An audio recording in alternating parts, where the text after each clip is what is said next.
One reckless bid, one impossible stand, one life worth fighting for. Imagine this. A quiet, weathered rancher has exactly $3 left in his pocket. He just needs rope and coffee. But when the auctioneer's gavel starts to fall, he throws out a reckless bid, $3. $50 to buy a human life. He's short on cash, standing in front of an angry mob, and he's just signed up for a war. This isn't about property. It's about a choice that will change his life and an entire town forever. Stay with me, because what he does next should be impossible. Hey everyone, and welcome back to the channel. Today, we dive into the dusty heart of the American West to uncover a true story of courage that defies all logic. If you believe one person can truly make a difference, hit that subscribe button right now. Every subscriber helps us bring these incredible hidden histories to light. Now, let's talk about Silas Ward and the 3 crumpled bills that changed everything. Silas Ward felt the sun beating down on the dusty main street of Blackwood Canyon. It was Saturday, and the town was a frantic mess of ranchers, miners, and drifters all gathered for the weekly market. Silas was a man of simple needs. He needed rope for his fences, and maybe some coffee if his small purse allowed. His weathered hands gripped the reins of his tired horse, his mind already drifting back to the solitude of a small ranch 10 miles out of town. That's when the noise drew him in. It wasn't the usual ruckus of cattle sales or loud bargaining. This noise had an edge, a hungry, ugly sound that made his stomach knot up. It was coming from near the old SA office. And as he walked closer, his boots crunching on the dry gravel, the reality of the scene punched him in the chest. A crowd of men, their faces hard and shadowed by their hats, were gathered around a makeshift wooden crate. Standing on it was a young woman, barely more than a girl. Her black hair was matted, her clothes were rags, and she looked utterly lost. Those her eyes, wide, dark, and filled with raw, paralyzing terror that stopped Silas cold. They were bidding on her. The auctioneer, a corpulent man with a greasy vest, was shouting numbers. $2, $2.50. Come on, gentlemen, look at the potential here. The bidders weren't looking at her face. They were sizing her up, treating her like a tool, a piece of used machinery. Silas recognized some of them, brutal mine foremen, and ranch owners known for working their hands past the point of exhaustion. A man in a black coat raised his hand. The auctioneer's gavel was already arcing downward when Silas heard a voice slice through the air, a voice he barely recognized as his own, raw and strained. Silence. Every single head in the crowd, dozens of angry, stunned faces, swiveled to stare at him. The girl's eyes locked onto his, and in that moment, the world stopped. The auctioneer looked completely confused. Silas Ward was not a man who bid on anything, but the man's greed quickly won out. Going once, going twice. The gavel came down with a sharp crack that sounded like a gunshot. Sold. To the rancher. A wave of cold panic washed over Silas. He had exactly $3. 0 in his pocket, not $3. He'd made a catastrophic, reckless mistake, and now he was standing there, caught in a lie, with every eye in Blackwood Canyon boring into him, waiting to see what the quiet rancher would do with his shocking, illegal purchase. The girl, who had been stiff with fear, now seemed to deflate, a new kind of dread in her eyes. Fear of him. The auctioneer cleared his throat, holding out a grubby hand. The money, Mr. Ward. Silas could feel the cold sweat beating on his forehead. His fingers closed around the 3 crumpled bills in his pocket. He heard a dark chuckle from a crowd behind him. The rumor was already spreading. The old hermit bit off more than he could chew. Then, a hand landed on his shoulder. It was Deputy Marcus Thorne, a man Silas had known since childhood. Thorne's face was utterly blank as he leaned in close. "You're short, Silas," he whispered. Before Silas could form an answer, Thorne pressed 2 quarters into his palm. "Pay the man." Silas handed over the money, his hand surprisingly steady. The auctioneer snatched the money, counted it twice, and jerked his head toward the girl. "She's yours. Got the papers right here." He held out a crude bill of sale, the ink still wet, papers like she was a horse or a shovel. Silas stared at the document, then back at the trembling girl. He folded the paper and shoved it deep into his jacket pocket. He approached her slowly, the way one approaches a wild, frightened deer. When he was close, he could see the angry bruises on her arms. She flinched as his shadow fell across her. He stopped a few feet away and held out his hand, not demanding, but simply offering. "My name is Silas," he said quietly. "I'm not going to hurt you." She stared at his hand as if it were a strange, dangerous trap. When she finally spoke, her voice was a breathy whisper. "Malin." The words were broken, but clear enough. "My name." Silas nodded. "Malin, that's a good name." He looked around at the dispersing, still, whispering crowd. "Are you hungry?" The question seemed to surprise her more than the purchase. She nodded once, quickly. Silas gestured toward his horse. "There's a place across the street. We'll get you some food." But as they walked, Silas noticed the hostile stares. A young Chinese woman walking beside a white rancher meant only one thing to most people in Blackwood Canyon. And when they reached the door of the popular diner, the owner, a thick-set man named Garrett, stepped out to block their path. "We don't serve her kind in here," Garrett said, his arms crossed. His eyes flicked to Maylin with undisguised disgust. "You'll have to find somewhere else. Maybe the alley behind the laundry. That's where they belong." Silas felt a cold, sharp rage settle in his gut. He had been naive to think this would be easy. In a place like this, there was no such thing as simple when prejudice was involved. But he had already crossed the line. Turning back now wasn't an option, especially as he saw the flicker of crushing resignation return to Maylin's eyes. Before Silas speaks, think about this. He has a choice. Walk away, keep the peace, and find somewhere else to eat, or stand his ground and make a dangerous enemy in a small town. Take a second to like this video if you think Silas should risk it all to fight for what's right, even if it means trouble. Let's see what he decides. Garrett's ugly words hung in the air. Silas stared at the man, feeling the familiar, dangerous anger rising. He could have walked away. Instead, he stepped closer. "Her money is as good as anyone's," Silas said, his voice low and steady. "And since I'm paying, I reckon that makes my money." Garrett didn't budge. "Doesn't matter whose money it is. I don't serve Chinamen in my place. Bad for business." He glanced at the small, growing crowd of onlookers. "You understand, Silas. Nothing personal." But it felt deeply personal. With Maylin shrinking behind him, anticipating the inevitable cruelty, Silas felt his anger sharpen into resolve. "Then I guess we'll eat somewhere else," he said, turning to leave. But Garrett's next words stopped him cold. "You might want to be careful, Ward. People are already talking about what you bought at that auction. Questions about what you plan to do with her." Garrett's smile was repulsive. "Wouldn't want folks getting the wrong idea about your intentions." The threat was clear. In Blackwood Canyon, reputation was life, and whispers could destroy a man. Just then, Deputy Thorne appeared beside them, seemingly out of nowhere. "Problem here, gentlemen." His hand rested casually on his gun belt, but his eyes were like chips of ice. "Because if there is, maybe we should discuss at my office." Garrett's bluster instantly deflated. "No problem, Marshal. Just explaining house rules to Mr. Ward here." Thorne nodded slowly. "House rules, I see." He looked at Maylin, who was watching the exchange with wide, frightened eyes. "Well, as it happens, I know a place that serves excellent food to anyone with coin to pay for it. Mrs. Albright's boarding house. She's got a dining room that's open to the public." It wasn't a suggestion. It was an order. Silas nodded, and with Maylin close behind him, they walked away. They could hear Garrett muttering under his breath. But the man was smart enough not to provoke the deputy. The boarding house was only 2 blocks away. But with every person they passed staring with curiosity or open hostility, it felt like the longest mile of Silas's life. When they reached Mrs. Albright's, the elderly woman took one look at Maylin, and her expression softened instantly. "Poor child looks half-starved," she murmured to Silas. "I'll fix her up something proper." They sat at a small, secluded table. Mrs. Albright brought a plate of steaming beef stew and fresh bread. Maylin stared at it, as if it were an illusion. Her hand shook as she picked up the spoon, and Silas realized she was fighting back tears. She ate slowly at first, then faster, as if afraid someone might snatch it away. How long had she been hungry? How long had she been treated as less than human? The room had grown silent. Other patrons finished their meals quickly and left, shooting glances their way. Mrs. Albright seemed nervous. Outside the window, Silas could see men gathering in small groups on the street. The kind of groups that always meant trouble was coming. "Silas." Maylin's voice was so quiet he almost missed it. She looked at him, her dark eyes searching. "Why you help me?" It was a question he'd been asking himself. Why had he done it? He'd come for rope and coffee, and instead he bought a human being with money he didn't have. "Don't know," he said honestly. "Just seemed like the right thing to do." She studied his face.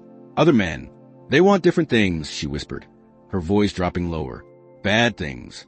Silas felt a cold wave of anger return. "I'm not like other men," he said firmly. Before Maylin could respond, the front door burst open. 3 men walked in, and Silas recognized them instantly. Senator Jennings, who owned the largest ranch in territory, his son Jed, known for his violence, and Frank Morrison, the ruthless foreman of the mining operation. They weren't here for dinner. The senator's eyes scanned the room until they found Silas and Maylin. His face was scarlet with fury as he stomped over to their table. "Ward, what the hell do you think you're doing?" Silas slowly set down his coffee cup. "Eating dinner. Got a problem with that?" "My problem," the senator's voice rose, "is that you just made every decent family in this town look like fools, bidding on a Chinese like she's worth something." The words hit the room like a physical blow. Mrs. Albright gasped. Maylin's face went white, but she did not look away. Silas stood up slowly, his chair scraping the wooden floor. "Watch your mouth, Jennings." Jed, the son, stepped forward, his hand hovering over his holster. "Or what? Oh man, you gonna fight all of us over some yellow skin?" Silas took a breath. A man's worth isn't determined by the color of his skin. Same goes for a woman. Frank Morrison laughed, a sound devoid of humor. "You gone soft in the head, Ward? Or maybe you just been alone on that ranch too long." His eyes flicked to Maylin with contempt. "Either way, this ends now." The tension was suffocating. Jed's hand was inches from his gun. Silas was outnumbered and alone, but he would not back down. But before anyone could draw, Deputy Thorne stepped through the doorway, his boots ringing against the floor. "Gentlemen," he said calmly, "I hope we're not about to have trouble in Mrs. Albright's establishment." The senator turned to face the deputy, his face still flushed. "Thorne, you need to put a stop to this. Ward's brought shame on this whole town with his purchase." Thorne's eyes flicked to Malin, then back at the senator. "Last I checked, what a man does with his own money is his own business. Assuming it's legal, of course." "Legal?" Jed spat. "What's legal about buying a Chinese girl like she's cattle?" "Well now," Thorne said slowly, "that's an interesting question. See, I've been doing some thinking about that auction. I can't help but wonder where exactly did those folks who were selling her get the legal right to do so?" The room went dead silent. Silas watched as the implications sank into the minds of the senator and his companions. If the people running the auction didn't have legal ownership, the entire thing was illegal, a potential felony. Everyone who bid on her was involved in human trafficking. Frank Morrison cleared his throat nervously. "Now hold on, Marshal. We were just trying to—" "You thought you could buy a human being like she was livestock," Thorne finished, stepping closer to the three men. "And now you're upset because Silas here outbid you. Makes a man wonder what your intentions were." His hand rested on his gun belt. "I suggest you gentlemen move along before I start asking more questions about that auction." Jed looked like he wanted to fight, but his father grabbed his arm. "Come on," the senator muttered. "This isn't over, Ward." After they left, the dining room felt like it could breathe again. Thorne pulled up a chair across from Silas and Maylin. "They're not wrong about one thing," he said quietly. "This isn't over. Word is spreading fast, and not everyone's going to see things the way I do." He looked at Maylin. "You got somewhere safe to take her, Silas?" Silas nodded. "My ranch, about 10 miles out." "Good. Get her there before dark." Thorne leaned forward, his voice dropping to a serious whisper. "But Silas, you need to understand something. What you did today is going to make enemies. People who want to hurt both of you just to prove a point." Through the window, Silas could see more men gathering in the street. Their voices were getting louder, and some were pointing straight at the boarding house. The mob was growing, and their intentions were becoming clearer by the minute. The crowd outside was turning into an ugly, volatile mob. Silas could hear shouts about teaching lessons and putting people in their place. Deputy Thorne's face was grim. "There's about 20 men out there now. Silas, you got another way out of here?" Mrs. Albright, frantically wiping tables, spoke up. "There's a back door through the kitchen. It leads to the alley behind a mercantile." She was wringing her hands in her apron. "My husband's got an old wagon back there. Horse too. It'll get you where you need to go. I can't stand seeing that poor child frightened like this. I'll make sure it gets back to you," Silas promised, a wave of gratitude washing over him. They moved quickly through the kitchen. The alley was empty, but the mob's voices echoed ominously between the buildings. Mrs. Albright led them to a small stable where a tough, weather-beaten mare was hitched to an old wagon. As Silas helped Maylin into the wagon bed, she grabbed his arm. "What if they follow?" she whispered. "What if they come to your home?" His ranch was isolated. That could be a fortress or a trap. "We'll face it when it comes," he said, trying to project a confidence he didn't feel. Deputy Thorne appeared at the mouth of the alley. "They're starting to spread out, looking for other ways in. You need to go now." Silas climbed into the driver's seat and took the reins. As they pulled out of the alley and onto a quiet side street, Silas saw the main mob still gathered in front of the boarding house. But small groups were breaking off, and he spotted Jed Jennings leading one of them toward the back streets. They'd made it 3 blocks when Silas heard the sound he dreaded.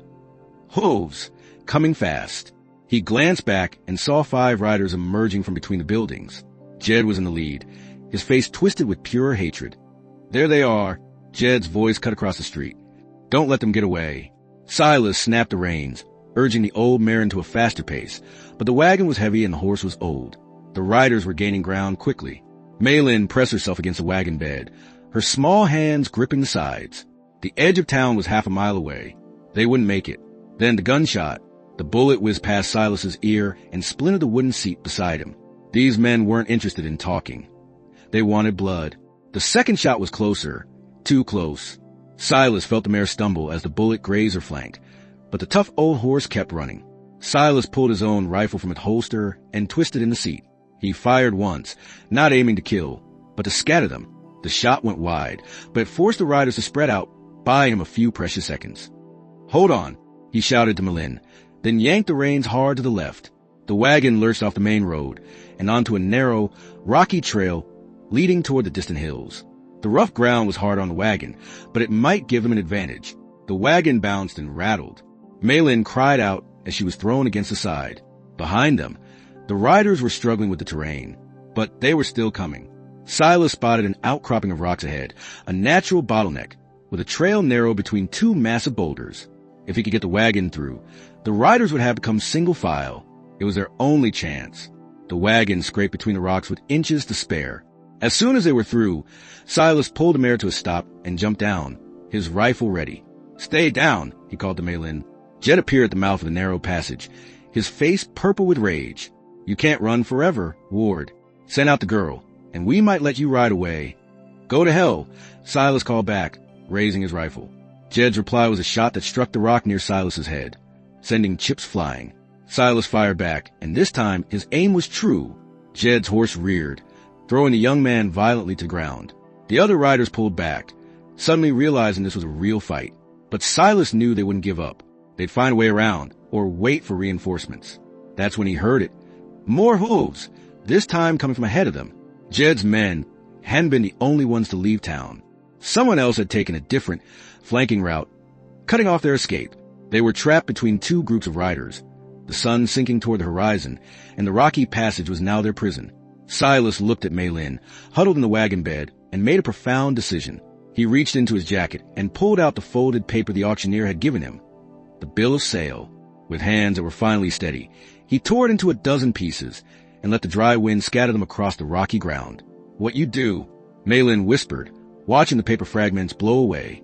"Setting you free," Silas said simply. "Really free. No papers. No ownership. You're your own person now." But freedom wouldn't matter if they didn't survive the next few minutes. The riders ahead were getting closer, and Jed was back on his feet, gathering his men for a final assault. That's when Deputy Thorne's voice rang out across the rocks. "That's far enough. Boys." Silas looked up to see Thorne and 3 deputies riding hard from the direction of town. The deputy had his gun drawn, his face set in hard lines. The flanking riders found themselves suddenly caught between Thorne's guns and the rocky outcropping. "Marshal," Jed called out, trying to sound reasonable. "We're just trying to stop a crime here. Ward stole that girl, fair and square." "Funny thing about that auction," Thorne called back, his voice cutting easily across the rocks. "Turns out those folks who were selling her didn't have any legal right to do so, which means every man who bid on her was participating in human trafficking." He spurred his horse closer. "That a federal crime, Jed, means federal prison." The blood drained from Jed's face. Around him, his companions looked at each other nervously. What had seemed like a righteous hunt suddenly looked like a very serious mistake.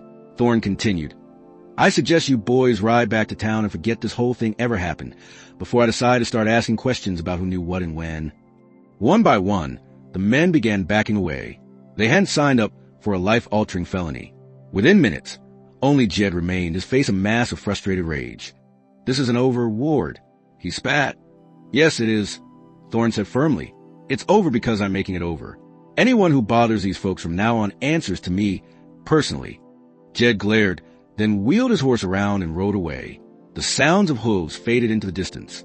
Thorne dismounted and walked over to where Silas was helping Malin down from the wagon. "You two all right?" Silas nodded. "Thanks, Marshal. Don't know what would have happened. Mrs. Albright sent word," Thorne said with a slight smile. "Figured you might need some help." He looked at Malin with kind eyes. Miss, you're safe now and you're free. No one owns you, and no one has a right to hurt you. Mei Lin looked at Silas, then at Thorn, then back at Silas. For the first time since he'd seen her, she smiled. It was small, tentative, and fragile, but it was real. What happens now? She asked. Silas looked out across the vast, peaceful landscape toward his ranch.